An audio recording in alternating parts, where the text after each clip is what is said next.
তো দুলহানকে মানে ওরুস বলা হয়। তো যেই দিনে আউলিয়া ইকরাম ইন্তিকাল করেন সেই দিন তাদেরকে তাদের কবরে দুলহানের মতন ঘুমিয়ে দেওয়া হয়, মানে কোনো চিন্তা কোনো টেনশন থাকে না। এই জন্য ওই নিসবতকে কেন্দ্র করে এর নাম উরুস দেওয়া হয়েছে। সহিহ বুখারীর মধ্যে একটি হাদিস এসেছেন, নবী পাক সাল্লাল্লাহু তাআলা আলাইহি ওয়াসাল্লাম উহুদের শহীদগণের মাজার জিয়ারত করতে গেলেন। তিনাদের মাজার জিয়ারত করার পর দোয়া করলেন। দোয়া করার পর রাসূল পাক সাল্লাল্লাহু তাআলা আলাইহি ওয়াসাল্লাম মিম্বারে দাঁড়ালেন। যেমন আজকে আমরা মেম্বারে বসে আছি, রাসূল পাক মিম্বারে দাঁড়ালেন, সাহাবায়ে কেরাম নিচে থাকলেন যেমন আপনারা বসে আছেন। নবী পাক সাল্লাল্লাহু আলাইহি ওয়াসাল্লাম মাজার জিয়ারত করার পর মিম্বারে দাঁড়িয়ে বক্তব্য রাখলেন আর সাহাবায়ে কেরামকে বললেন, আমি তোমাদের মধ্য থেকে বিদায় নিব, আমি পর্দা করে যাব, কিন্তু আমি তোমাদের প্রতি সাক্ষী থাকব। সাক্ষী অর্থাৎ তোমাদের প্রতি হাজির ও নাজির থাকব। এটা মনে করিও না যে আমার ইন্তিকালের পর তোমাদেরকে দেখতে পাবো না, তোমাদের আমল সম্পর্কে জানবো না, তোমাদের খবর রাখবো না। রাসূল পাক সাল্লাল্লাহু আলাইহি ওয়াসাল্লাম তিনাদেরকে একটি কথা বলে এই আকীদা আল্লাহর হাবিব বুখারী শরীফের হাদিসে দিয়ে দিলেন যে আমি নবী মুস্তাফা সাল্লাল্লাহু আলাইহি সাল্লাম আজ যেমন তোমাদেরকে দেখতে পাচ্ছি, কবরে যাওয়ার পরেও তেমন ভাবেই তোমাদেরকে আমি দেখতে পাবো। সুবহানাল্লাহ। নবী পাক সাল্লাল্লাহু আলাইহি ওয়াসাল্লাম বললেন, বুখারী শরীফের হাদিস, ইন্নী ওয়াল্লাহি লা আনজুরু ইলা হাউদিল আন। রাসূল পাক সাল্লাল্লাহু আলাইহি ওয়াসাল্লাম বলছেন, নিশ্চয়ই আল্লাহর কসম, আমি মুহাম্মদ সাল্লাল্লাহু আলাইহি ওয়াসাল্লাম এই জমিনে দাঁড়িয়ে 7 আসমানের উপরে জান্নাত আর ওই জান্নাতে হাউজে কাউসার, আমি আল্লাহর হাবিব সাল্লাল্লাহু আলাইহি ওয়াসাল্লাম এই জমিনে দাঁড়িয়ে 7 আসমানের উপরের হাউজে কাউসারকে দেখতে পাচ্ছি। রাসূল পাক সাল্লাল্লাহু আলাইহি ওয়াসাল্লাম সাহাবীদেরকে এই আকীদা দিচ্ছে যে আমি 2 মণ মাটির তলাতে চলে যাব, তারপর এটা মনে করিও না যে রাসূল পাক আমাদেরকে দেখতে পাবেন না। আমি এখন জমিনে দাঁড়িয়ে 7 আসমানের উপরের জান্নাতের হাউজে কাউসারকে দেখতে পাচ্ছি। তো আমি নবী মুস্তাফা যদি 7 আসমানকে পার করে জান্নাতের হাউজে কাউসারকে দেখতে পারি, তো আমি মুস্তাফা নিজের রওজা মুবারক থেকে 2 মণ মাটির তলা থেকে তোমাদেরকে তেমনই দেখবো যেমন আজ দেখতে পাচ্ছি। বল সুবহানাল্লাহ। এজন্য পৃথিবীর মুসলমান আহলে সুন্নাত ওয়াল জামাতের আকীদা ইমাম কাসতালানী রাহমাতুল্লাহ আলাইহি শারহে বুখারী শরীফের শারা ইরশাদুস সারি লিখেছেন। তিনি একটি কিতাব লিখেছেন নবী মুস্তাফার সিরাতের প্রতি মাওয়াহিবুল লাদুনিয়া। এই কিতাবের মধ্যে লিখতেছেন রাসূল পাক সাল্লাল্লাহু আলাইহি সাল্লামের মওত এবং জিন্দেগির মধ্যে কোনো তফাৎ নাই। যেমন তিনি দুনিয়াতে উম্মতকে দেখতেন, উম্মতের হালাত সম্পর্কে অবগত ছিলেন, ইন্তিকালের পরেও তেমনই আছেন। বিশ্ববিখ্যাত ইমাম ইবনুল হাজ রাহমাতুল্লাহ আলাইহি আল মাদখাল কিতাবের মধ্যে লিখতেছেন নবীর মওত এবং হায়াতের মধ্যে কোনো তফাৎ নাই। আর ইমাম হাইসামি রাহমাতুল্লাহ আলাইহি মাজমাউজ জাওয়াইদের মধ্যে হাদিস উল্লেখ করে তিনি নিজেই হাদিসটিকে সহিহ বলেছেন। রাসূল পাক সাল্লাল্লাহু আলাইহি ওয়াসাল্লাম বলছেন, আমার বেঁচে থাকা, ইন্তিকাল করা দুটোই তোমাদের জন্য উপকার, কারণ আমার ইন্তিকালের পর তোমাদের আমলগুলি আল্লাহ আমাকে দেখাবেন, আমার নিকটে পেশ করবেন। যদি তোমাদের ভালো আমল দেখি আমি আল্লাহর শুকরিয়া আদায় করব, তোমাদের পাপ যদি দেখি আমি আল্লাহর কাছে তোমাদের হয়ে ক্ষমা চাইব। এই পৃথিবীর মুসলমান, আমার আপনার নবী মুস্তাফা যে আকীদা দিয়ে গেছেন, যেমন মুস্তাফা দুনিয়াতে উম্মতকে দেখতে তার আমল সম্পর্কে অবগত ছিলেন, আজ নিজের রওজা মুবারক থেকে আমার নবী মুস্তাফা তেমনই নিজের উম্মতকে দেখতে পান। এটা স্বয়ং মুহাম্মদ রাসূলুল্লাহর দেওয়া আকীদা। এজন্য পৃথিবীর মুসলমান যারা নবী হয় তাদের ব্যাপারে মুর্দা শব্দ ব্যবহার করা যাবে না। একটি কথা মনে রাখবেন পৃথিবীর মুসলমান, আল্লাহ তাবারাক ওয়া তাআলা, আমি আপনাকে আকীদার কথা বলতেছি এই জন্য যে বর্তমানে মার্কেটে কিছু জোহলা বেরিয়েছে, পথভ্রষ্ট ফিরকা বেরিয়েছে। আমার আপনার নবী মুস্তাফা বলেছেন যে আমার উম্মতের মধ্যে 73টি ফিরকা হবে। আর রাসূল পাকের বুখারীর হাদিস দ্বারা প্রমাণিত যে 72 ফিরকা জাহান্নামে যাবে জান্নাতীদের চাইতে নামাজ বেশি পড়বে, রোজা বেশি রাখবে, কোরআন বেশি তেলাওয়াত করবে, প্রকাশ্যে তাদের কথা খুব সুন্দর হবে, মনে হবে হাদিস কোরআন ছাড়া কিছুই বলে না, কিন্তু রাসূলের পাক বলছেন যে তারা ইসলাম থেকে এমন ভাবে বেরিয়ে যাবে যেমন তীর কামান থেকে বেরিয়ে যায়। ইয়া রাসূলুল্লাহ, ইয়া হাবিবাল্লাহ, হযরতে উমর ফারুক চাইতে, মুমিনদের চাইতে নামাজ বেশি পড়বে, রোজা বেশি রাখবে, কোরআন বেশি তেলাওয়াত করবে, কিন্তু ইসলাম থেকে কেন বেরিয়ে যাবে? তো আমার নবীর হাদিস থেকে বোঝা যায় তাদের কাছে সব থাকবে কিন্তু মুস্তাফার মোহাব্বত তাদের অন্তরে থাকবে না। খোদার ব্যাপারে আকীদা ঠিক থাকবে না, রাসূলের ব্যাপারে আকীদা ঠিক থাকবে না, আউলিয়ায়ে কেরামের ব্যাপারে আকীদা ঠিক থাকবে না। এই জন্য পৃথিবীর মুসলমান একটা কথা আপনাকে বলতে চায়, একজন ব্যক্তি যদি 5 ওয়াক্তের নামাজ পড়ে, কিয়ামতকে বিশ্বাস করে, জান্নাত জাহান্নামকে বিশ্বাস করে, মুহাম্মদ রাসূলুল্লাহ আলাইহিস সালামকে যদি আখেরি নবী মনে করে, কোরআনকে আল্লাহর কিতাব মনে করে, তার সব যদি ঠিক থাকে, কিন্তু তার মধ্যে যদি একটা আকীদা কুফরি হয়ে যায়, ওই ব্যক্তি কাফির হয়ে যাবে। কারণ জরুরিয়াতে দ্বীনের মধ্যে কোন একটি জিনিসকে অস্বীকার করলে কাফির হয়ে যাবে। ইবলিসের 90 কোটি বছর ইবাদত ছিল, কিয়ামতকে বিশ্বাস করত, আল্লাহ পাককে এক মানত, 90 কোটি বছর ইবাদত করেছিল, কিন্তু ইবলিস আদমকে মানতে পারল না, আল্লাহ তাকে কাফির বলে ঘোষণা করে দিলেন। পৃথিবীর মুসলমান গোলাম আহমদ কাদিয়ানী ছিল, কিয়ামতকে বিশ্বাস করত, 5 ওয়াক্তের নামাজ পড়তো, বুখারী মুসলিম মাদ্রাসায় পড়াতো, কিন্তু নিজেকে নবী দাবি করে নিল, কাফির ও মুরতাদ হয়ে গেল। এই জন্য ইসলামিক মূল বিষয়ের মধ্যে কোনো একটিকে অস্বীকার করলে কাফির হয়ে যাবে। তেমনি 72 জাহান্নামী ফিরকা ইসলামের মৌলিক বিষয়কে অস্বীকার করবে, নামাজ পড়বে, রোজা রাখবে, ইসলামিক মৌলিক বিষয়কে অস্বীকার করার কারণে 72 ফিরকা জাহান্নামে যাবে। আলহামদুলিল্লাহ, আহলে সুন্নাত ওয়াল জামাত সুন্নি মুসলমানের আকীদা, আজ পর্যন্ত কেউ তাদের একটা আকীদাকে ভুল প্রমাণ করতে পারেনি, কিয়ামতের সকাল পর্যন্ত সম্ভব হবে না মুসলমান।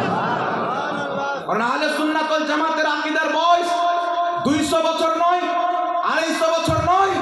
বর্তমানে যেইগুলো ফিরকা বেরিয়েছে, কেউ মূর্খ জাকির নায়কের ভক্ত বেরিয়েছে, কেউ বিভিন্ন মৌলবীর ভক্ত বেরিয়েছে। আজকে আমার কাছে একটা পোস্ট পাঠানো হলো, সেই পোস্টের মধ্যে লেখা আছে যে ডক্টর জাকির নায়ক দাঁড়িয়ে আছে, তো মনে হচ্ছে যে আল্লাহ দাঁড়িয়ে আছে। এই পৃথিবীর মুসলমান দুঃখ হয়, আমার নবী মুস্তাফা 1450 বছর পূর্বে বলেছেন কিয়ামতের পূর্বে এমন একটা যুগ চলে আসবে, জামানা চলে আসবে, মানুষ মূর্খদেরকে, জাহিলদেরকে দ্বীনের সরদার বানিয়ে নিবে, মুফতি দেওয়ার ফতোয়ার মাসনাদের যোগ্য বানিয়ে নিবে, তাদেরকে মাসলা জিজ্ঞাসা করবে, তাদের কাছ থেকে দ্বীন শিখবে, সে নিজেই পথভ্রষ্ট থাকবে, এই জাতিকে পথভ্রষ্ট করবে। এই জন্য পৃথিবীর মুসলমান কোন ব্যক্তি ইংরেজি ভাষায় যতই কোরআন পড়ে নেক, বাংলা ভাষায় যতই কোরআন পড়ে নেক, যারা মাদ্রাসাতে পড়াশোনা করে যোগ্য আলিমে দ্বীন হয়, খোদার ইজ্জতের কসম খেয়ে বলি, তাদের কদমের জুতোর সমতুল্য জ্ঞান সে অর্জন করতে পারে না। এই জন্য পৃথিবীর মুসলমান এই ধরনের জাহিলকে ফলো করে জাহান্নামে যাওয়া যাবে না। ফলো যদি করতে হয় বাগদাদের গৌসে আজমকে ফলো করতে হবে, ফলো যদি করতে হয় আজমিরের খাজা মঈনুদ্দিনকে ফলো করতে হবে, ফলো যদি করতে হয় বরেলির আহমদ রাজাকে ফলো করতে হবে, ফলো যদি করতে হয় মখদুমে সিন্নাকে ফলো করতে হবে। তারা খোদাকে রাজি করে জান্নাতি হয়ে গেছে, তাদের পিছে পিছে চললে ওয়ালাও জান্নাতে চলে যাবে। বল সুবহানাল্লাহ। নারে তাকবীর, নারে রিসালাত, নারে হায়দারি, নারে হায়দারি। এই মুসলমান ভাই, বর্তমান জামানাতে নতুন নতুন নাম দিয়ে লোক বেরিয়েছে, মানুষকে গুমরা করে, বাংলা শিক্ষিত লোকদেরকে ধরে চটি বই দিয়ে দেয়, এখানে হাত বাঁধতে হবে, এখানে হাত বাঁধতে হবে, আমিন জোরে বলতে হবে। কিন্তু আপনি যে তার বইটা নিলেন, একটা প্রশ্ন আপনাদেরকে করতে চাই, আল্লাহ আপনাদেরকে জ্ঞানী গুণী বানিয়েছেন। পৃথিবীর মুসলমান যেই দলের আকীদা আল্লাহ মিথ্যা বলতে পারে, ওই দলের মৌলবী কত মিথ্যা বলতে পারে আপনি চিন্তা করেন না। যেই দলের আকীদা আল্লাহ মিথ্যা বলতে পারে, সেই দলের মৌলবীর কিতাবে যে সহি লিখেছে এটা আমি কি করে মানতে পারি? সেই দলের মৌলবী কিতাবে চুরি করেন আমি কি করে মানতে পারি? আমার কাছে বর্তমানে ওই মতবাদের লোক জাকির নায়েক মতবাদের লোকদের যে কিতাব রয়েছে, আমি গবেষণা করে একটা নয় দুটা নয় 1300টা চুরি তাদের কিতাব থেকে বের করে নিজের খাতাতে নোট করে রেখেছে মুসলমান। 1300টা চুরি। আগে গবেষণা করলে কত পাওয়া যাবে? এই ধরনের লোক বই যদি আপনাকে দিয়ে দেয়, জাল হাদিসের নিচে লেখা আছে সহি হাদিস, আপনি তো বুঝবেন না ভাই কোথায় চুরি করলো। এই জন্য পৃথিবীর মুসলমান এদের আকীদা খোদা মিথ্যা বলতে পারে, আমি এটা বানোয়াট বলতেছি না। এদের কত ভয়ানক আকীদা শুনেন। আল্লাহ তাবারাক ওয়া তাআলা কিছু জিনিস রয়েছেন যেটা আল্লাহর জন্য করা হচ্ছে মহৎ। প্রথমে একটা কথা শুনে দিই, আমরা আহলে সুন্নাত ওয়াল জামাত জাকির নায়েককে আমরা মানি না। কেন মানি না? কারণ আপনার সামনে বলে দিচ্ছি, রেকর্ডিং হচ্ছে, হাজারো মানুষ শুনবে, তার মাননেওয়ালাও শুনবে। আমার বেঁচে থাকা পর্যন্ত চ্যালেঞ্জ, জাকির নায়েকের এই আকীদার সাথে কেউ যদি আমার সাথে মুনাজারা করতে চায়, আলহামদুলিল্লাহ 24 ঘন্টা আমরা প্রস্তুত আছি মুসাফির। সুবহানাল্লাহ, সুবহানাল্লাহ। তার আকীদা শুনেন। আমার কাছে কিতাবগুলি আছে আলহামদুলিল্লাহ, মোবাইলে অরিজিনাল ফটো তোলা আছে, গাড়িতে কিতাব রাখা আছে। সে নিজের কিতাব জাকির নায়েকের লেকচার সমগ্রের মধ্যে লেখা আছে, স্পষ্ট ভাষায় লিখতেছে, ইসলামিক দৃষ্টিকোণ থেকে 4 জন মহিলা নবী এসেছে। হযরতে ফাতেমা, হযরতে মারিয়াম, হযরতে আসিয়া, হযরতে খাদিজাতুল কুবরা। কিন্তু আল্লাহ পাক কুরআন পাকে বলছেন, আমি কোন মহিলার প্রতি ওহী অবতীর্ণ করিনি, কোন মহিলাকে নবুয়ত দিইনি। এখন আপনারা বলেন পৃথিবীর মুসলমান, যেই ব্যক্তির বক্তব্য খোদার কুরআনের বিপক্ষে হবে, সেই ব্যক্তি নিজেই মুসলমান নয়, তো যে তাকে ফলো করবে সে কি করে মুসলমান হতে পারে? সুবহানাল্লাহ, সুবহানাল্লাহ। শুধু তাই নয়, পৃথিবীর মুসলমান এখন পর্যন্ত সোশ্যাল মিডিয়ার মাধ্যমে তার বক্তব্য ভেসে বেড়াচ্ছে। তার কিতাব আমাদের কাছে রয়েছে, আহলে সুন্নাত ওয়াল জামাতের আকীদা, কোরআন এবং হাদিসের আকীদা। আল্লাহ রসুলের দেওয়া আকীদা হচ্ছে, আল্লাহ পাক জুলুম করতে পারে না, আল্লাহ পাক মানুষের রূপ ধরে আসতে পারে না। এই জিনিসগুলি হচ্ছে আল্লাহর জন্য মহল। কিন্তু সে নিজের কিতাবের মধ্যে লিখছে আল্লাহ পাক জুলুম করতে পারে। সে নায়েক নিজের কিতাবের মধ্যে লিখতেছে যে আল্লাহ তাবারাক ওয়া তাআলা মানুষের রূপ নিয়ে আসতে পারে না। যদি মানুষের রূপ নিয়ে চলে আসে তো আর আল্লাহ হতেই পারে না। আল্লাহ যদি মানুষের রূপ নিয়ে চলে আসে তার আল্লাহ হতে পারবে না, মানে আল্লাহ কি হয়ে যাবে? ধ্বংস হয়ে যাবে। এবার আপনারা বলেন, আল্লাহর জন্য ধ্বংস আছে? আল্লাহ জুলুম করতে পারে? আল্লাহ কি মিথ্যা বলতে পারে? এই পৃথিবীর মুসলমান এই মতবাদের লোক নিজের নাম দিয়েছেন আহলে হাদিস, যাতে সাধারণ লোক বুঝতে পারে যারা হাদিস মান্য করে। কিন্তু তাদের ইমাম ইসমাইল দেহলভী তাকরিয়াতুল ঈমান কিতাবে, এক রোজা কিতাবের মধ্যে লিখেছেন যে আল্লাহ মিথ্যা বলতে পারে। আর বিশ্ববিখ্যাত ইমাম তাহাবী রাহমাতুল্লাহ আলাইহি 1200 বছর পূর্বে আকীদাতুত তাহাবীর মধ্যে লিখেছেন, কেউ যদি বলে আল্লাহ মিথ্যা বলতে পারে সেই ব্যক্তি কাফির হয়ে যাবে। ইমাম ফখরুদ্দিন রাজি রাহমাতুল্লাহ আলাইহি তাফসীরে কবিরের মধ্যে লিখেছেন, কেউ যদি বলে খোদা মিথ্যা বলতে পারে সেই ব্যক্তি কাফির হয়ে যাবে। আহলে সুন্নাত ওয়াল জামাত শুধু নয়, প্রত্যেক মুহাদ্দিসিনে কেরাম যারা আহলে সুন্নাত ওয়াল জামাত জান্নাতি পথের লোক, সকলেই বিষয়ে একমত। কেউ যদি বলে খোদা মিথ্যা বলতে পারে ওই ব্যক্তি কাফির হয়ে যাবে, মুসলমান থাকতে পারে না। আর আহলে হাদিসের ইমাম লিখছে খোদা মিথ্যা বলতে পারে তো কোরআন হাদিস মোতাবিক তারা মুসলমান নয়, তো যেই পদ্ধতিতে নামাজ পড়ুক তার নামাজ নয়। সুবহানাল্লাহ, সুবহানাল্লাহ। এবার চলে আসেন পৃথিবীর মুসলমান, আমি আপনাদেরকে বলি, এই যে দল বেরিয়েছে জাকির নায়েক হোক আর তার মান্যকারী হোক, এদের আকীদা আর হিন্দুদের আকীদার মধ্যে কোনো তফাৎ নাই, কোনো তফাৎ নাই। এরা আমাদের প্রতি ইলজাম করে, সামনে মাজার শরীফ আছে, আমাদের সামনে মাজার শরীফ ইলজাম দেয় কি? সুন্নিদের আছে মাজার, হিন্দুদের আছে দুর্গা মন্দির। সুন্নিদের পীর বাবা, হিন্দুদের পণ্ডিত বাবা।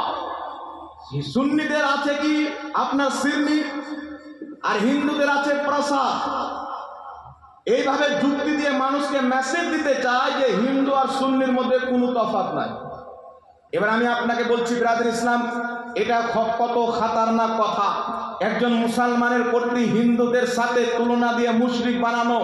আমার হাবিব বলতেছেন বুখারীর মধ্যে, কোন ব্যক্তি যদি কোনো মুসলমানকে কাফির বলে, সে যদি কাফির না হয়, কাফির বলনেওয়ালা নিজেই কাফির হয়ে যাবে। এবার আপনাকে বলতে চাই বাবা, আমি কয়েকটি দলিল দিচ্ছি ইসলামের আকীদা কি, সাহাবীর কি আকীদা। আজকে সোশ্যাল মিডিয়ার মাধ্যমে হোক আর বিভিন্ন লোক নিজের আকীদা বানিয়ে নিয়েছে যে ওলিয়া উলিয়ার মাজার গেলে শিরক হয়ে যাবে। সাহাবায়ে কেরাম কোনদিন মুসিবতে পড়ে নবী মুস্তাফার মাজার যায়নি।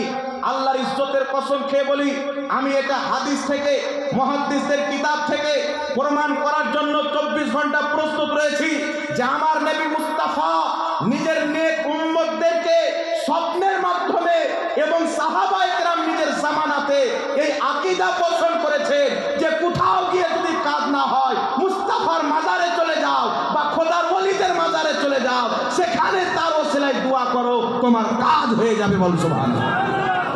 কয়েকটি দলিল দিচ্ছে আর সহিহ হাদিস থেকে। আর আমি চ্যালেঞ্জ করতেছি যে আমি যে হাদিসটা পড়তে যাচ্ছি, কোনো মায়ের যদি এটাকে জয়ী প্রমাণ করতে পারে তা আমার পক্ষ থেকে তাকে 10 লক্ষ টাকা পুরস্কার দেওয়া হবে। শত শত ক্যামেরা রেকর্ডিং হচ্ছে বাবা। আমি বলছি সাহাবার কি আকীদা ছিল, আমার নবী মুস্তাফা কি আকীদা দিয়েছেন, একটু লক্ষ্য করে শুনেন। কিতাবটির নাম হচ্ছে মুসান্নাফে ইবনে আবি শাইবা। কি নাম বললাম?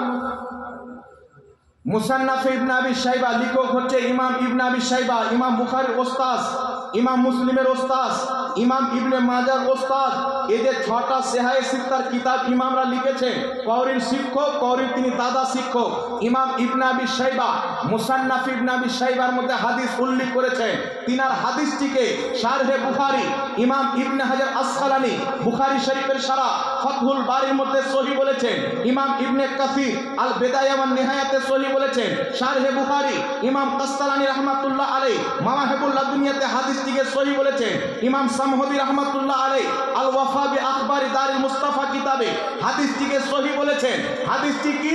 হযরতে সাইয়্যিদনা উমর ফারুক, জিনার ব্যাপারে আমার নবী মুস্তাফা বলেছেন, আলাইকুম বিসুন্নতি ওয়া সুন্নতি খুলফায়ে রাশিদিন আল মাহদিয়িন, আমার সুন্নাত, আমার খলিফাদের সুন্নাত তোমরা আঁকড়ে ধরে রাখবে, তোমাদের জন্য আমি মুস্তাফা জরুরি করে দিলাম। সুবহানাল্লাহ, সুবহানাল্লাহ। নবী সাহাবার কি আকীদা ছিল মাজার সম্পর্কে, আল্লাহ ওয়ালাদের কবরে গিয়ে তাদের ওসিলা দিয়ে দোয়া সম্পর্কে? সাহাবার যেই আকীদা ছিল, মুহাম্মদ রাসূলুল্লাহ যেই আকীদা দিয়েছেন, মুহাদ্দিসনে কেরাম নিজের কিতাবে যেই আকীদা লিখেছেন, আল্লাহর ইজ্জতের কসম খেয়ে বলি, সেই আকীদা যদি বর্তমানে খুঁজতে চান তাহলে সুন্নাত ওয়াল জামাত সুন্নিদের মধ্যে ওই আকীদা ভরা আছে, যে আকীদা সাহাবায়ে কেরামের মধ্যে ভরা আছে। হযরত ওমর ফারুক রাদিয়াল্লাহু তাআলা আনহুর যুগে বৃষ্টি বন্ধ হয়ে গেল, সাহাবায়ে কেরাম হয়রান। দীর্ঘদিন পর্যন্ত বৃষ্টি না হওয়ার কারণে ফসল নষ্ট হয়ে যায়, জীবজন্তু পিপাসার কারণে মারা যায়, খেজুরের গাছগুলি শুকিয়ে যায়, বিভিন্ন নুকসান হয়ে যায়।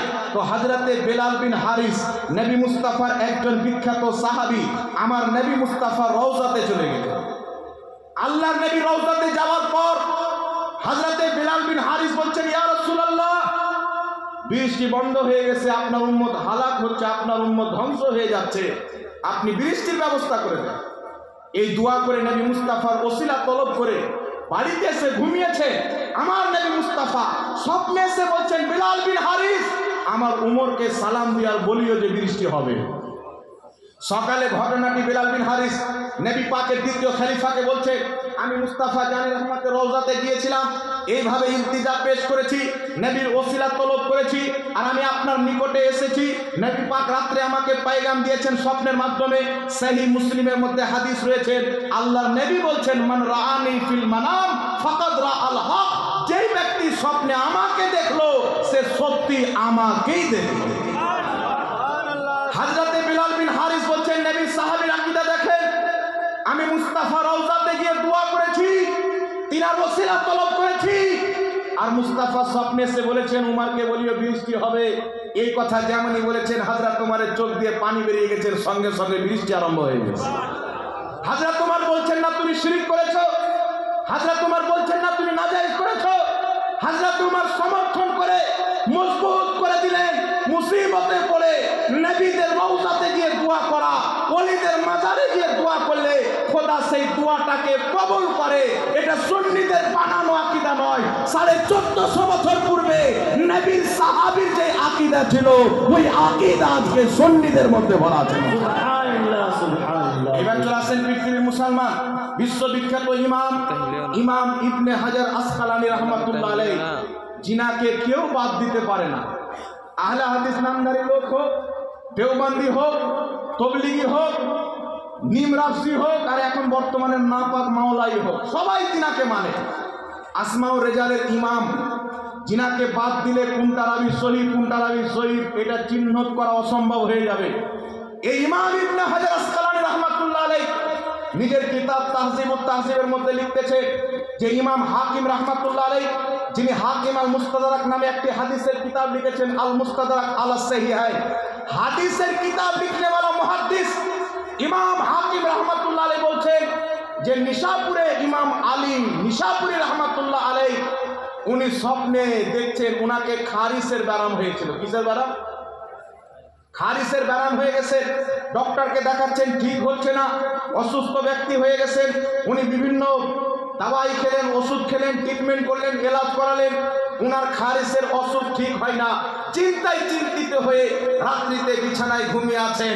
তিনি বলছেন রাত্রে মোহাম্মদ রাসূলুল্লাহ আমার স্বপ্নে এসেছেন।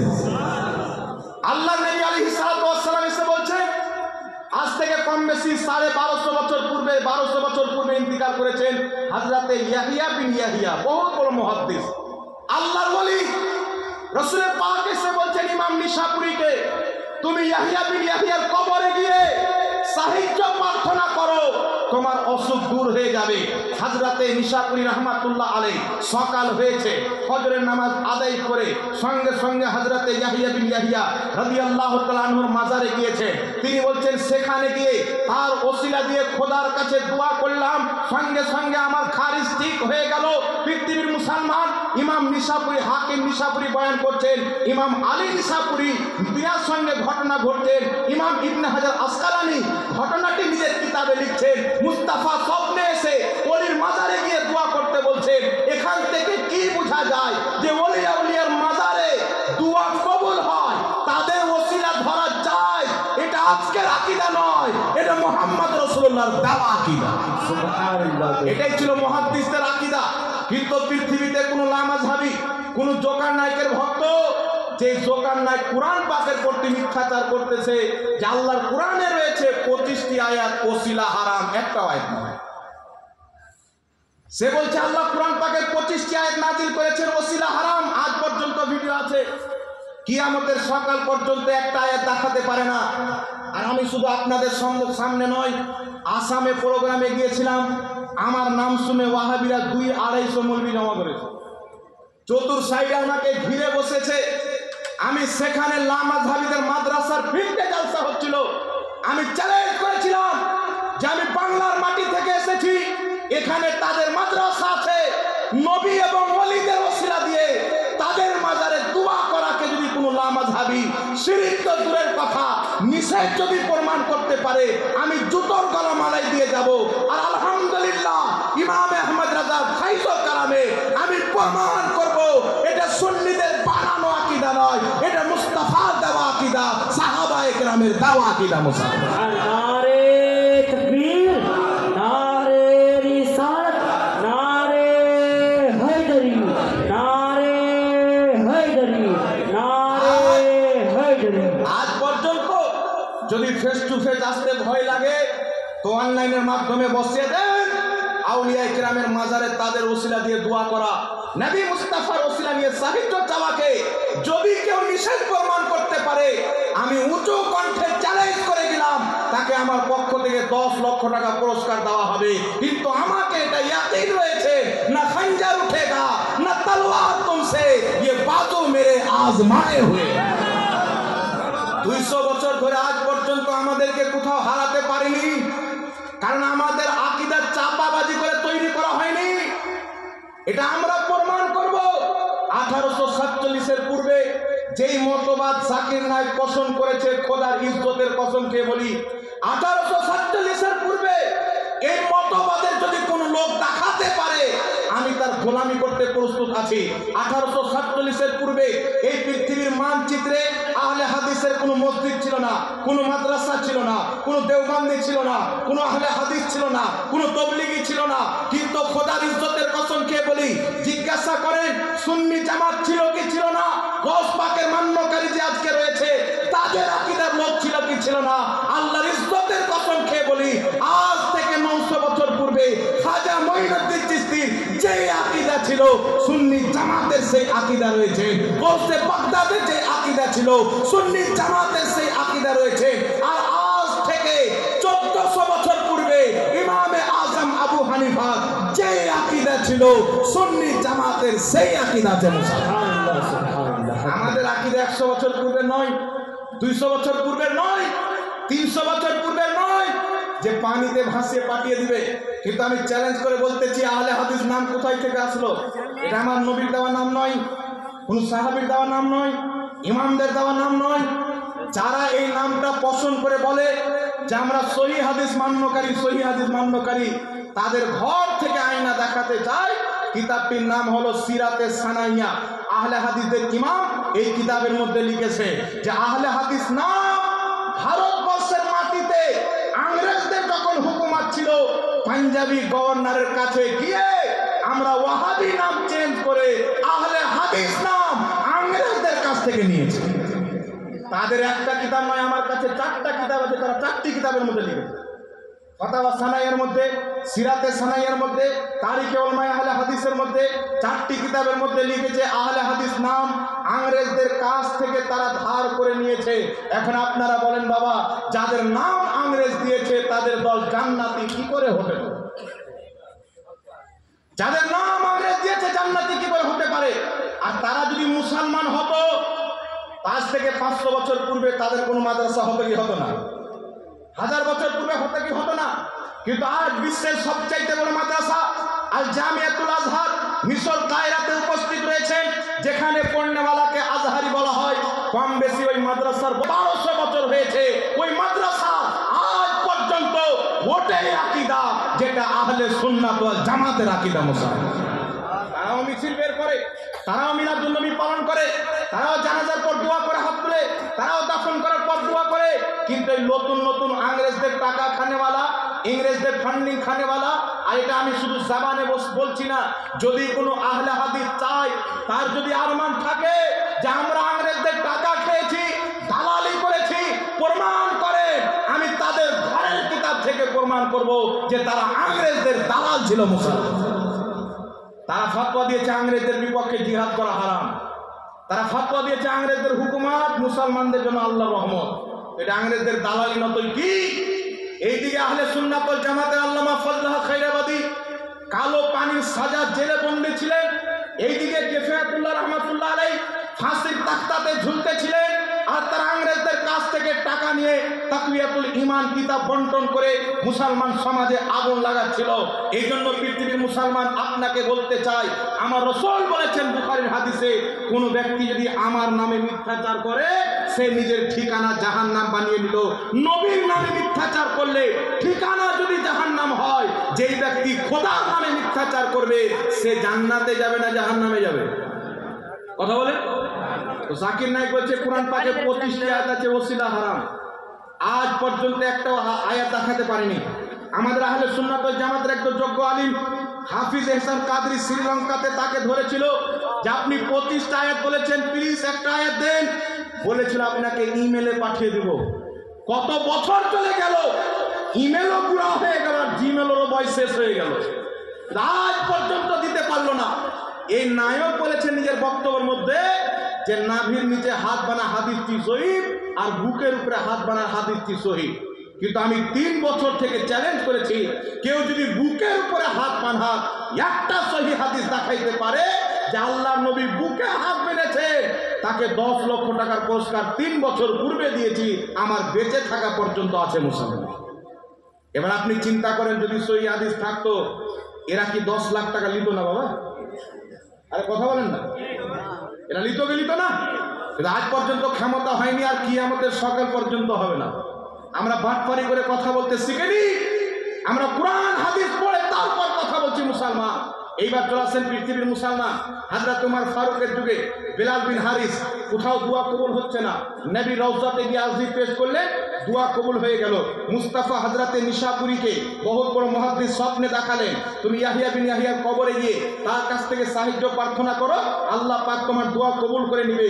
আর নবী মুস্তাফার স্বপ্নকে কোনো মায়ের ভুল প্রমাণ করতে পারবে না। তারপর চলে আসেন বিরাদুল ইসলাম, বিশ্ববিখ্যাত ইমাম ইবনে হেব্বান রাহমাতুল্লাহ আলাইহি, যিনি সহিহ ইবনে হেব্বান নামক কয়েক খণ্ডে হাদিসের কিতাব লিখেছেন, যিনি কিতাবুস সিকাত আসমা ও রিজালের কর্তৃক কিতাব লিখেছেন, জারহ ও তাদিলের কর্তৃক কিতাব লিখেছেন, বহুত বড় মুহাদ্দিস, যিনাদের কিতাব পড়ে আমরা হাদিস পেয়েছি, যিনাদের কিতাব থেকে ইলম অর্জন করি। ওই ইমাম ইবনে হেব্বান আস-সিকাত কিতাবের মধ্যে লিখতেছে, আমি যদি কোনো মুসিবতে ফাঁসতাম তো আল্লাহর ওলির মাজারে যেতাম, তার ওসিলা দিয়ে দোয়া করতাম, আমি ইমাম ইবনে হেব্বানের মুসিবত খোদা পাক দূর করে দিত। এমন কোন লামাযাবি মায়ের দুধ পান করেনি যে ইনার উপরে ফতোয়া লাগাবে, এমন কোন লামাযাবির হিম্মত হয়নি যে ওমর ফারুকের উপরে ফতোয়া লাগাবে, বেলাল বিন হারিসের প্রতি ফতোয়া লাগাবে, এমন কারোর হিম্মত হয়নি যে হযরতে আলী নিশাবরীর প্রতি ফতোয়া লাগাবে, ইবনে হাজার আসকালানির প্রতি ফতোয়া লাগাবে। এটা মুসলমান। ইমাম বুখারী রাহমাতুল্লাহ আলাইহির ব্যাপারে হযরতে ইমাম যাহাবী রাহমাতুল্লাহ আলাইহি সিয়ার ও আলামিন নুবালা কিতাবের মধ্যে লিখতেছেন যে ইমাম বুখারীর যেখানে মাজার আছেন সেই এলাকাতে দীর্ঘদিন পর্যন্ত বৃষ্টি হয় না। ইস্তিসকার নামাজ পড়ছেন, দোয়া করছেন, কান্নাকাটি করছেন, কোরআন তেলাওয়াত করছেন, কিন্তু বৃষ্টি হচ্ছে না। একজন ব্যক্তি নেক ব্যক্তি স্বপ্নে দেখছেন যে তোমরা ইমাম বুখারীর মাজারে গিয়ে দোয়া করো, খোদা তোমাদেরকে বৃষ্টি দান করবেন। সকালবেলা ইসলামিক কাজীকে বলেছেন, বড় বড় মুহাদ্দিস ইমাম বুখারীর মাজারে উপস্থিত হয়েছেন, বলছেন খোদা তোমার নেক বান্দা ইমাম বুখারীর ওসিলায় দোয়া করতেছি, আজ তুমি আমাদেরকে ইমাম বুখারীর ওসিলায় বৃষ্টি দান করো। বর্ণনাকারী লিখতেছেন যে এত বৃষ্টি হলো যে কয়েকদিন পর্যন্ত তারা এলাকায় ফিরে আসতে পারেনি, ওখানে থেকেছে, মুসলাধার বৃষ্টি হয়েছে। এই ঘটনাটা উল্লেখ করে ইমাম যাহাবী রাহমাতুল্লাহ আলাইহি মুহাদ্দিসদের কথা বলছি। এই পৃথিবীর মুসলমান এটা কোনোদিন মনে করবেন না যে আমাদের আকীদা পানিতে ভেসে এসেছে। খোদার ইজ্জতের কসম খেয়ে বলি, প্রত্যেক মুহাদ্দিসদের ওটাই আকীদা ছিল যেটা বর্তমানে সুন্নি বারেলভিদের আকীদা আছে। মুসলিম ইমাম যাহাবী রাহমাতুল্লাহ আলাইহি সিয়ার আলামিন নুবালায় লিখতেছেন, ছাপনেওয়ালা আহলে হাদিস সৌদি আরব জাদ্দা থেকে চেপেছে। ইমাম যাহাবী লিখতেছে, আদ-দুআ মুস্তাজাবুন ইনদা কুবুরিল আমবিয়া ওয়াল আউলিয়া, নিশ্চয় নবী এবং ওলিদের মাজারে তাদের ওসিলা দিয়ে দোয়া করলে সেই দোয়া কবুল হয়ে যায়। আমি জোরে বলতে হবে সুবহানাল্লাহ। এইবার চলে আসেন বিরাদুল ইসলাম, কিতাবটির নাম হচ্ছে তারিখে বাগদাদ। এই কিতাবের মধ্যে সহিহ সনদে ইমাম শাফির কওল উল্লেখ হয়েছেন। ইমাম শাফিকে শাফি মাযহাবের ইমাম, ইমাম বুখারী চাইতে বেশি জ্ঞানী, ইমাম মুসলিম চাইতে বেশি জ্ঞানী, বিশ্ববিখ্যাত মুজতাহিদ ইমাম শাফি রাহমাতুল্লাহি আলাইহি তিনি কি বলতেছেন? তিনি বলতেছেন, আমি যখনই কোনো মুসিবতে ফাঁসতাম আর আমার মুসিবতের হাল হতো না, সমাধান হতো না, আমি ইমাম শাফি ইমাম আবু হানিফার মাজারে যেতাম, 2 রাকাত নামাজ পড়ে তার মাজারে দোয়া করতাম, খোদা আমার মুসিবতকে দূর করে দিন। এইগুলো তো মুশরিক হয়নি।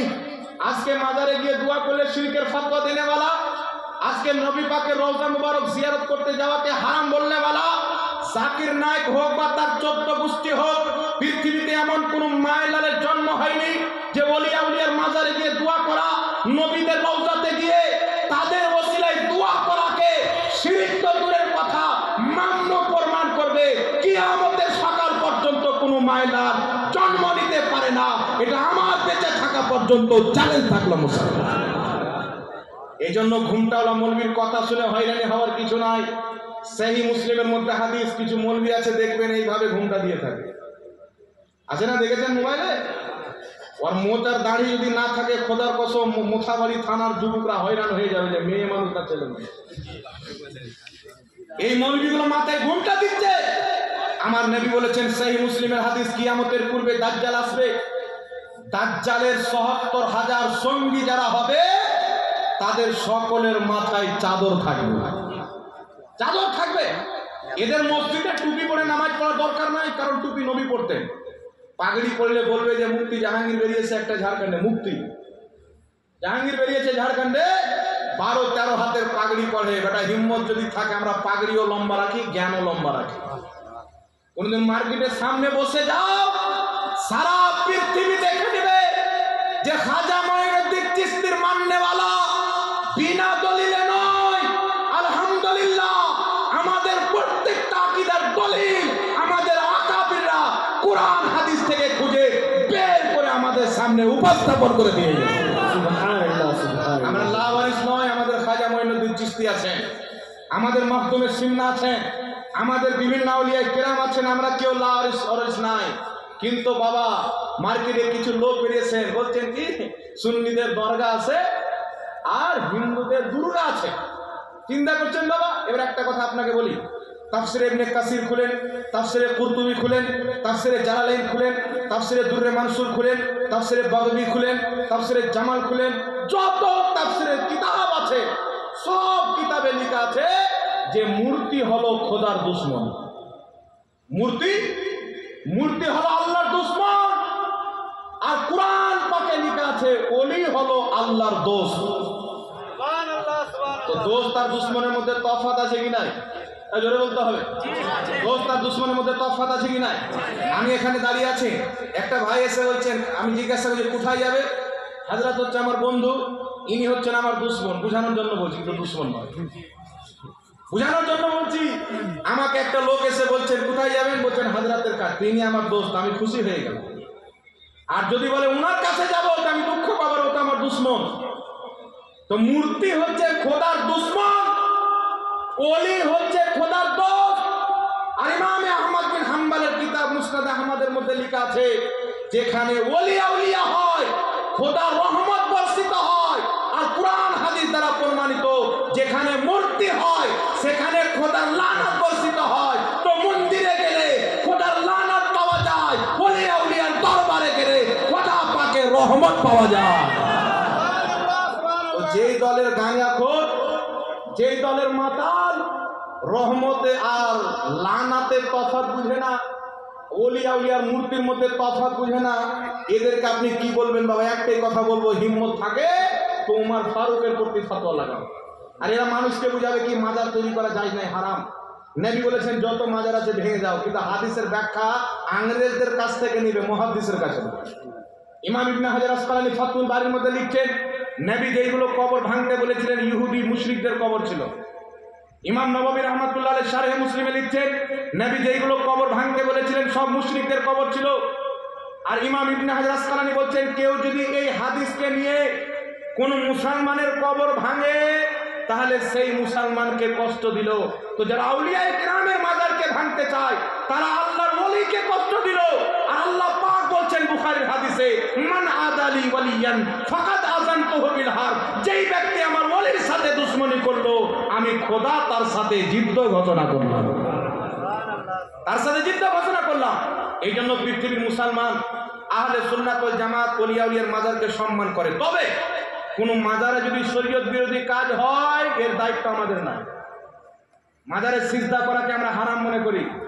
এই পৃথিবীর মুসলমান নাজদিরা তো মুখে বলেছে যে মাজারে সিজদা করা হারাম, অন্য অন্য ফিরকার লোকেরা মুখে বলেছে, কিন্তু আহলে সুন্নাত ওয়াল জামাতের ইমাম আলা হযরত রাহমাতুল্লাহ আলাইহি তা সিজদা করা হারাম আল্লাহ ছাড়া অন্য কাউকে, এই মর্মে কিতাব লিখেছে।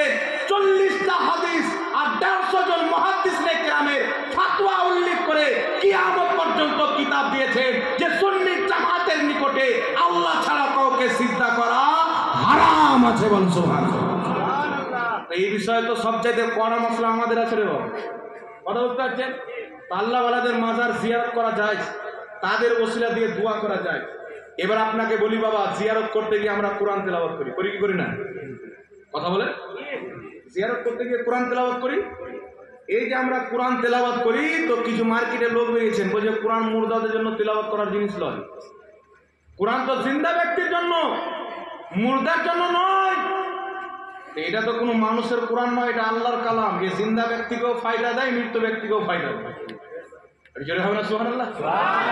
এরা বলতে চাচ্ছে তাবিজ ঝুলালে শিরক হয়ে যাবে, মৃত ব্যক্তির পাশে কোরআন তেলাওয়াত করলে হারাম হয়ে যাবে। কিন্তু পৃথিবীর মুসলমান জাকির নাইকের বড় আব্বা, যার নাম হলো ইবনে তাইমিয়া, সমস্ত ওয়াহাবি মতের শাইখুল ইসলাম, তাদের মাথার তার। তারা চোখ বন্ধ করে অন্ধভাবে তাকে বিশ্বাস করে। আমার এই মোবাইলে ভিডিও আছে, সৌদি আরবের একজন ওয়াহাবি নজদি মোল্লা বলছে যে মুহাম্মদ রাসূলুল্লাহ সাল্লাল্লাহু আলাইহি ওয়াসাল্লাম ভুল করেছে, কিন্তু ইবনে তাইমিয়ার কোনো ভুল হয়নি। আমাদের নবীর ভুল হয়েছে, ইবনে তাইমিয়ার ভুল হয়নি, তাহলে তাকে কত মানে চিন্তা করে, নবীর চাইতেও বড় মানে চিন্তা করছেন। এই ইবনে তাইমিয়ার ছাত্র ইমাম ইবনে কাসির আল বেদায়া ওয়ান নিহার মধ্যে লিখতেছে, যখন ইবনে তাইমিয়া মারা গেল তো ইবনে তাইমিয়ার গলাতে একটা ধাগা লটকা ছিল। চিন্তা করেন বাবা, এরা আমাদেরকে বলে তাবিজ ঝোলা শিরিক।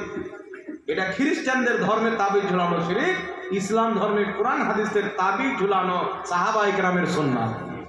এটা জোরে বলেন না সুবহানাল্লাহ। এবার এদেরকে দেখেন, এদের আব্বা হুজুর মারা গেছেন ইবনে তাইমিয়া। ইবনে কাসির তার ছাত্র লিখতেছে, তার গলাতে একটা ধাগা ছিল।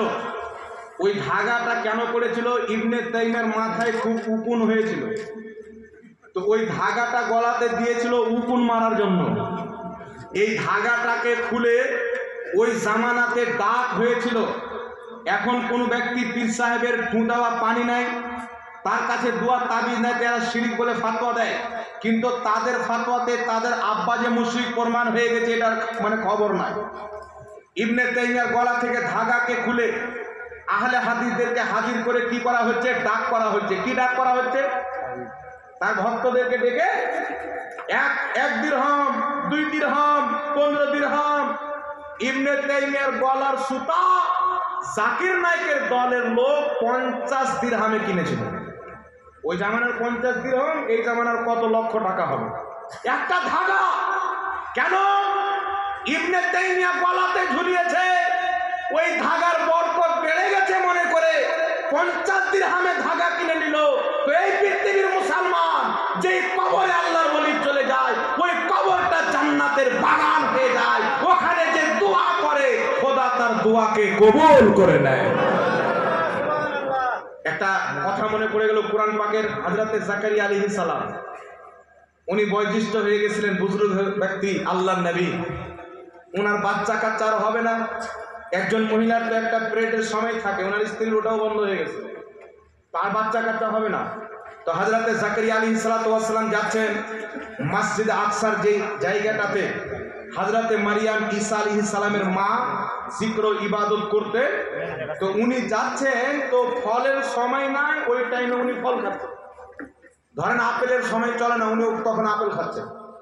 আঙুরের টাইম নাই, আঙুর খাচ্ছেন। মানে যেই টাইমে যেই ফল হয় না উনি ওই ফল খাচ্ছেন ওই জায়গাতে বসে বসে। তো হযরতে জাকারিয়া জিজ্ঞাসা করছেন, তো ওনাকে উত্তরে বলা হলো যে এটা আল্লাহ পাক জান্নাত থেকে আমার জন্য খাবার পাঠান।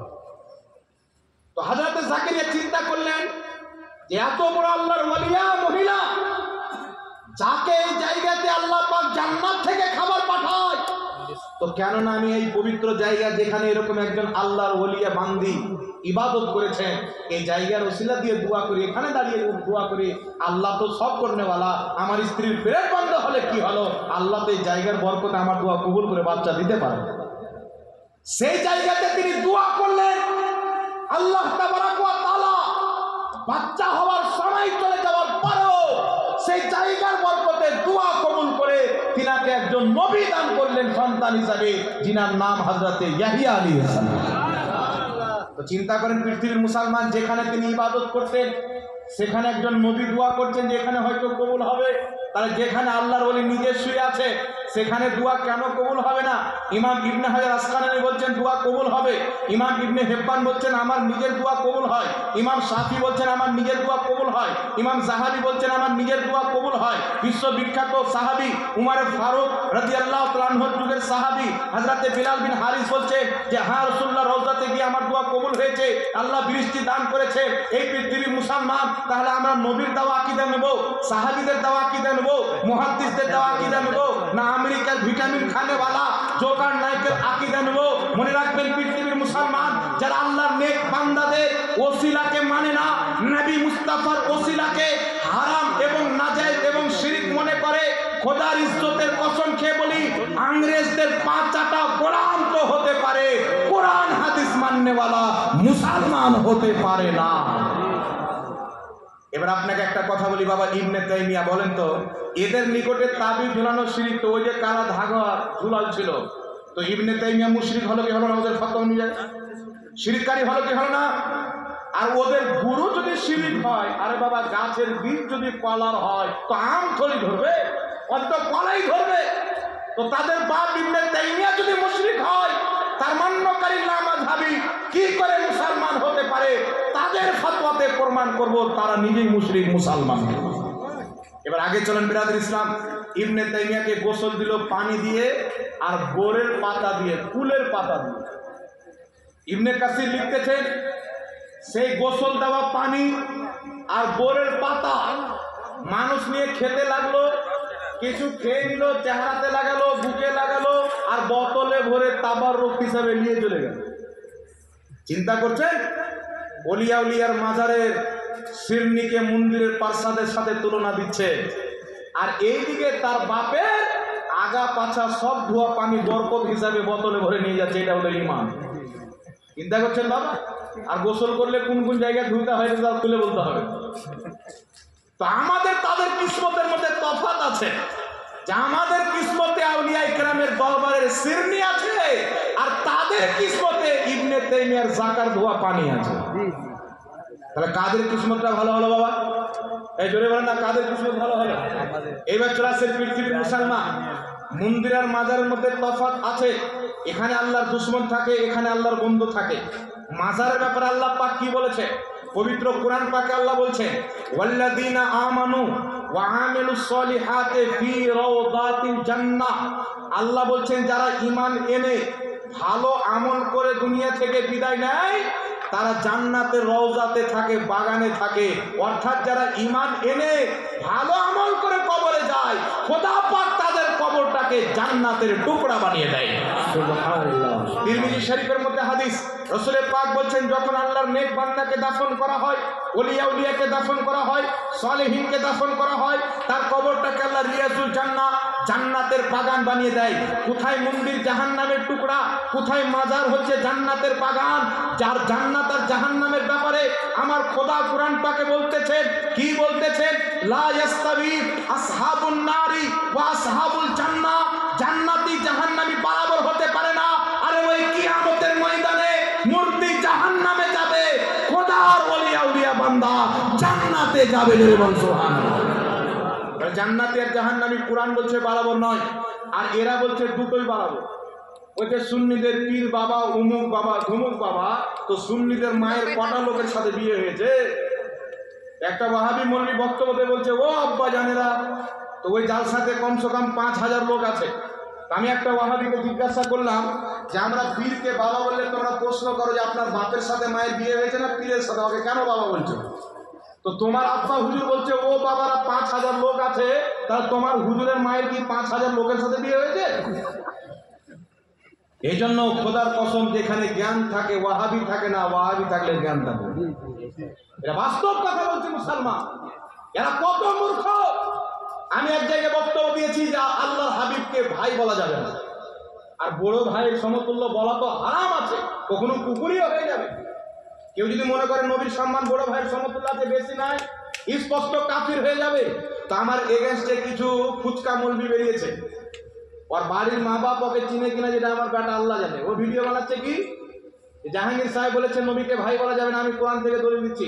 আল্লাহ কোরআনে বলেছেন প্রত্যেক মুমিন ভাই, নবী হাদিসে বলেছেন প্রত্যেক মুমিন ভাই। নবী বলছেন উমর তুমি তোমার দোয়াতে তোমার ভাইকে ভুলিও না। তো এইগুলো হাদিস থেকে বোঝা যায় প্রত্যেক মুমিন ভাই। তো নবীও মুমিন, আমরাও মুমিন। তো মুমিন মুমিন ভাই কোরআন হাদিস বলছে, তো নবী আমাদের ভাই। আমাকে একটা আহলে হাদিস এই ভিডিও পাঠালো, আমি হোয়াটসঅ্যাপে লিখে পাঠালাম, ভাই তুমি মুমিন না কাফির? বলছে মুমিন। তোমার বাপ মুমিন না কাফির? বলছে তাও মুমিন। তো তোমার বাপকে কেন ভাই বলো না? নাকি বলেন? এদের বক্তব্য শুনে কিছু লোকগুলো কথা তো ঠিকই রে। কোরআনে আল্লাহ বলছে মুমিন মুমিন ভাই, তো নবীও মুমিন, আমরাও মুমিন। তো নবী বড় ভাই, আমরা ছোট ভাই। মানুষ বলে কথা তো ঠিক, নবী তো মুমিন ছিলেন। আরে পাগলা, নবী শুধু মুমিন ছিল না, আমরা শুধু মুমিন, আর নবী হচ্ছে সারাপা ईमान। अल्लाह की सरताबा कदम शान है ये, इंसान ही इंसान, वो इंसान है ये। कुरान तो ईमान बताता है इन्हें, पर ईमान ये कहता है मेरी जान है। আমরা শুধু ঈমানদার, মুস্তাফা হচ্ছে ঈমানের জান। যদি মুস্তাফাকে না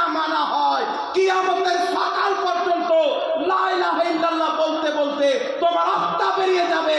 মুহাম্মদ রাসূলুল্লাহ না বললে তুমি মুসলমান হতে পারো না। আর মিলাচ্ছেন নবীর সাথে যে নবী আমাদের ভাই হলো। বাংলাদেশে একটা মৌলবি আছে, নাম বলে দিচ্ছে আহমদুল্লাহ। যদি তো পবিত্র মহফিলের নাপাক লোকের নাম নিতে হয় না, তো চিন্তা করলাম কোরআন পাকে তো আবুল আহাবের নাম আছে, তো একবার লেওয়া যাবে। এই লোকটা মিষ্টি মিষ্টি ভাষায় কথা বলে, বাংলা পড়ালেখা মাদ্রাসায় পড়েনি, বাংলা বই পড়ে বক্তব্য দেয়। এই বক্তব্যের মধ্যে বলছে কি, একজন প্রশ্ন করেছেন যে মা ফাতেমা বলা যাবে কি, তো এই লোকটা বলছেন যে কোরআন পাকে বলেছেন নবীগণের স্ত্রীকে মুমিনদের মা। তো আমরা মুমিন, তো নবীর স্ত্রীগণ আমাদের মা।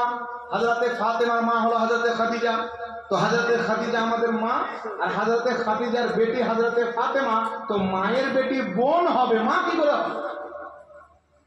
যুক্তি কোথায় থেকে ঘোরালো দেখছেন বাবা? মনে হচ্ছে ওর পেটে ধারণী মা, এমন করে বলছে।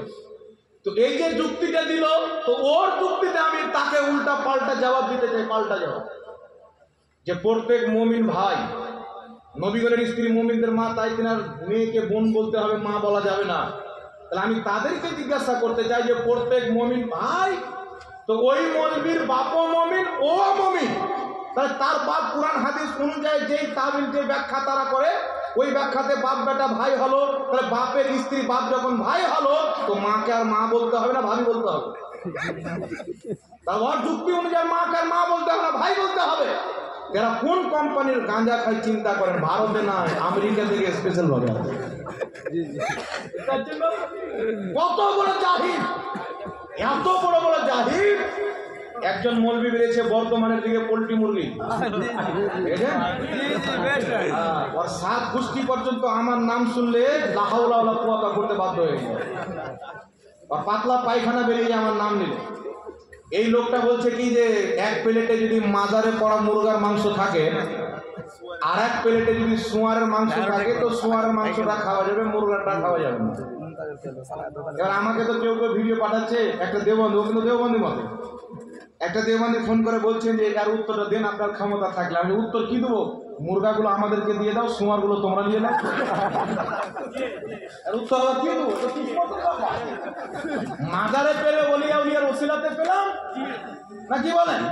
তাদের ওসিলাতে মুরগা পেলাম। আর তোমাদের কিসমত এত ফুটা যে শুয়ারের মাংসকে ভালোবাসো, তো চিন্তা করি না, ডোমটা আমাদেরকে বলে দেবো পার্সাল করে বর্ধমানের সাউকার জোলার বাড়ি স্পেশাল করে শুয়ারের মাংস। আর শুধু তাই নয় বিরাদ ইসলাম, এদের ধারণা দেখেন, মাজারে পড়া মুরগার মাংসকে কি বললো, শুয়ার চাইতে হারাম।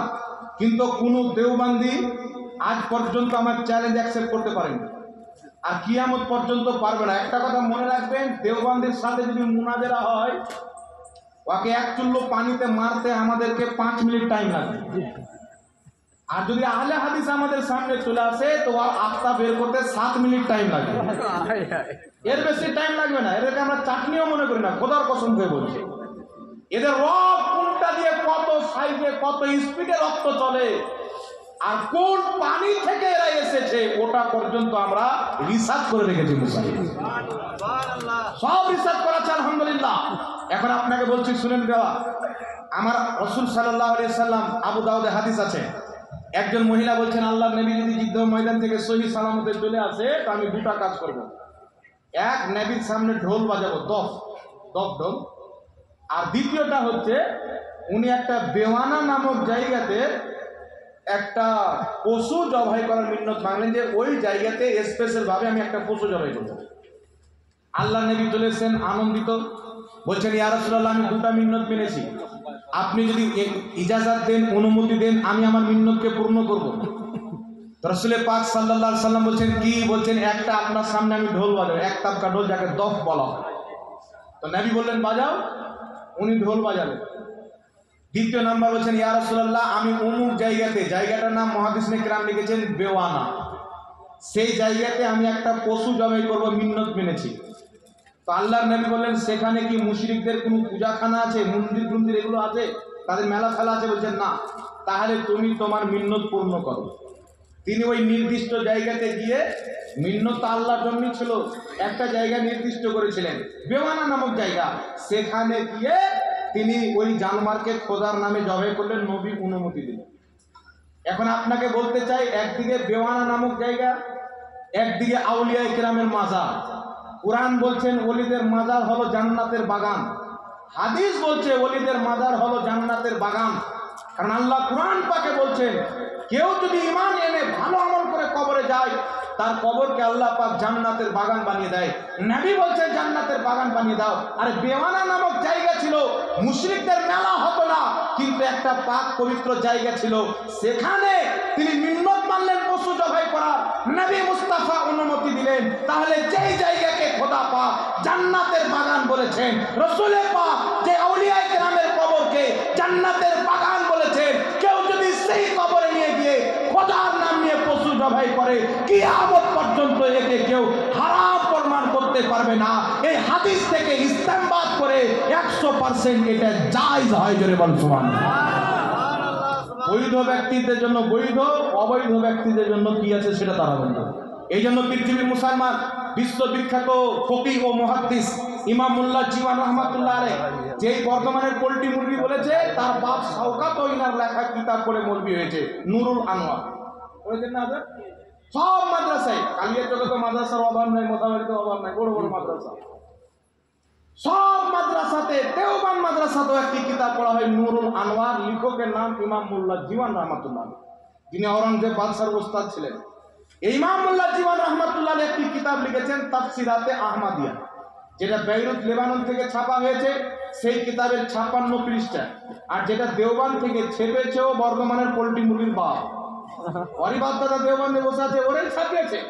ওই কিতাবের 46 পৃষ্ঠার মধ্যে ইমাম মুল্লা জীওয়ান রহমাতুল্লাহ আলাইহি বলতেছে যে আউলিয়ায়ে কিরামের মাজারে মুসলমানেরা মহব্বতে ইসালে সওয়াব হিসাবে ওলিয়া উলিয়ার মাজারে গরু নিয়ে যায়, ছাগল নিয়ে যায়, বকরি নিয়ে যায়, জবাই আল্লাহরই নামে করে।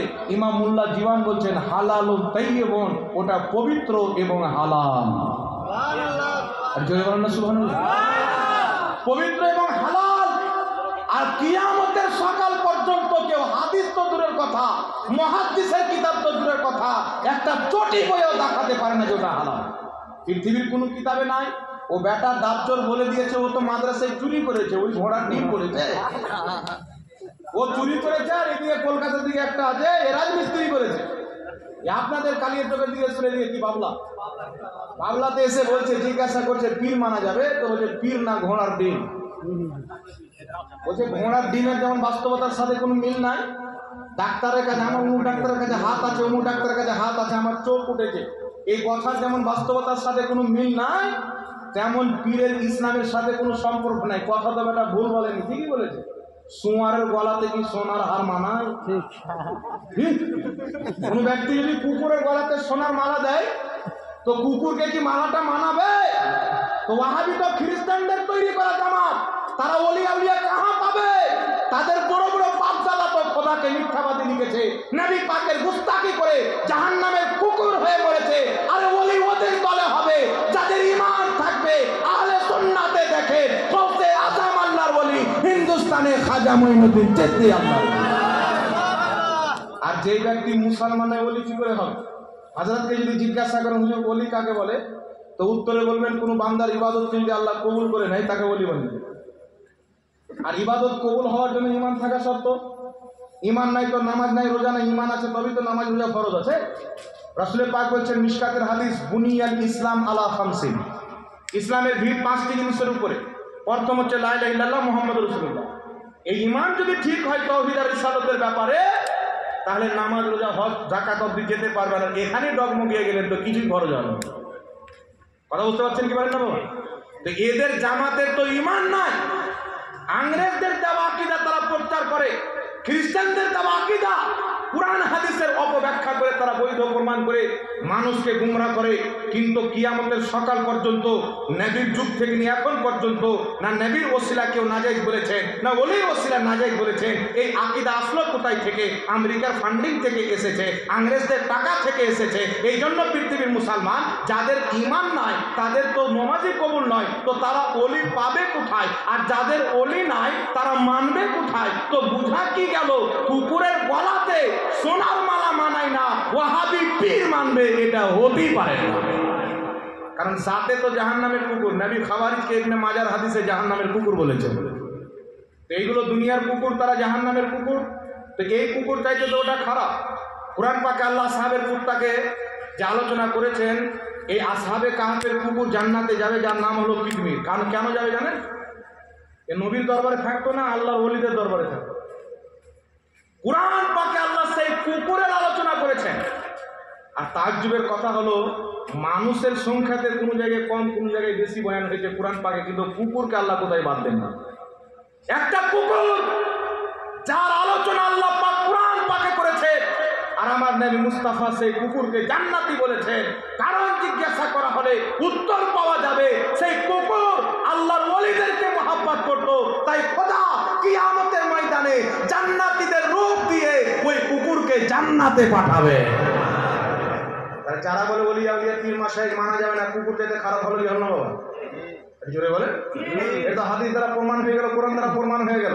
এই জন্য পৃথিবীর মুসলমান এইগুলো যে জাহিল বেরিয়েছে, এখন এদের কিতাবের মধ্যে কি লেখা আছে আমি আপনাদের সম্মুখে কয়েকটা দলিল উপস্থাপন করতে চাই। যে ব্যক্তি বলেছেন, কটা বলে আছে? টাইম হয়ে গেছে নাকি? 10 থেকে 15 মিনিট শুনেন। এদের কিতাবের মধ্যে কি লেখা আছে? দেওবন্দীদের বড় আলিম যার নাম হচ্ছে রশিদ আহমদ গাঙ্গুহি। এই রশিদ আহমদ গাঙ্গুহি নিজের কিতাবের মধ্যে লিখেছে, কিতাবটির নাম হলো ফাতাওয়া রশিদিয়া। কি লিখতেছে? বর্ধমানের পোল্ট্রি মুরগি রুহানি বাপ কি লিখছেন, ওর বাবারও বাপ লিখতেছে। ওকে জিজ্ঞাসা করা হলো যে মন্দিরের প্রসাদ খাওয়া কি যায় না না যায়? তো উত্তরে বলছেন, কোন ব্যক্তি যদি মন্দিরের প্রসাদ নিয়ে এসে দেয়, পরাঠা নিয়ে এসে দেয়, আরো অন্য কিছু বাগাইরা বাগাইরা অন্য কিছু, মানে পাঁঠার মাংস যদি দেয়, তো বলছে ইসকা লেনা और খানা দুরুস্ত है, এটা খাওয়া ঠিক। মন্দিরের প্রসাদ খাওয়া ঠিক, মন্দিরের পরাঠা খাওয়া ঠিক, বাগাইরা আরো অন্য কিছু, তো পাঁঠার মাংস খাওয়া তাদের নিকটে ঠিক। আর শুধু তাই নয়, পৃথিবীর মুসলমান তাদের মোল্লা সাহেব লিখতেছেন, আঙ্গুলে যদি না পাক জিনিস লেগে যায় 3 বার চেটে নিলে পাক হয়ে যায়। চিন্তা করছে।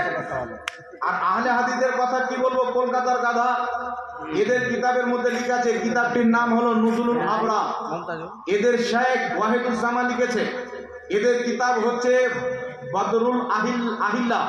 এই কিতাব নবাব সিদ্দিক হাসান কা ভোপালি লিখেছে, জাকির নাইকেরও ইমাম। এই সিদ্দিক হাসান খা ভোপালি কি লিখতেছেন, কুতিয়া, গাধি, খিনজির এদের দুধ হলো পাক।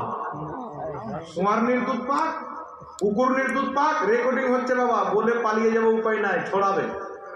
আর বাড়িতে কিতাব রেখে এসছি, তারপরে বক্তব্য দিচ্ছি। যেই দিন বললে মিথ্যা বলেছে, কিতাব খোলা হবে ইনশাআল্লাহ। বুঝছে? কুত্তার দুধ পাক, সোয়ারনির দুধ পাক, আপনার খিনজিরের দুধ পাক। আর শুধু তাই নয়, এরা লিখেছে যে কুকুরের দুধটা এবং শুয়ারের দুধটাও পাক।